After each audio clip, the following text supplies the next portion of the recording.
Académicien qatari, on est mis depuis longtemps sous surveillance des smartphones. Le ministère qatari des Affaires étrangères serait préoccupé par l'information selon laquelle les Émirats arabes unis utilisent un logiciel israélien pour espionner les hauts responsables du Qatar.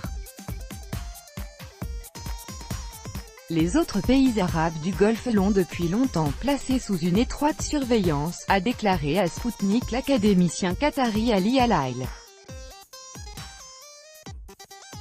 La surveillance et l'espionnage du Qatar par certains de ses voisins arabes ont commencé bien avant la crise actuelle dans le Golfe. Les premiers cas en avaient été enregistrés en 2012, a indiqué l'académicien qatari Ali Al-Ail dans un entretien accordé à Sputnik. Depuis 2012, des hackers émiratis piratent la poste électronique et les sites des hommes politiques et des fonctionnaires qataris.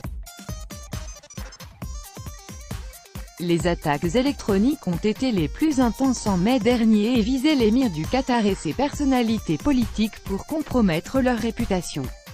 On est mis depuis longtemps sous surveillance des smartphones, a indiqué l'interlocuteur de l'agence.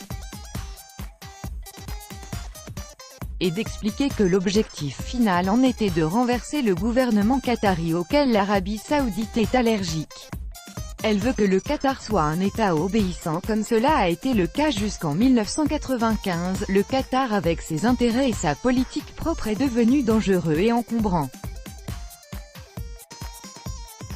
Par exemple, la guerre du Yémen. Le Qatar ne fait pas partie de la coalition arabe qui bombarde le Yémen. En réalité, c'est la coalition saoudo-émiratie qui perpètre le génocide du pauvre peuple yéménite, a souligné le Qatari. Selon un rapport du journal The New York Times, les Émirats arabes unis espionnent le Qatar avec des logiciels conçus en Israël. Grâce au programme Pegasus du groupe NSO, ces logiciels de collecte de renseignements israéliens transforment les téléphones mobiles en dispositifs de surveillance.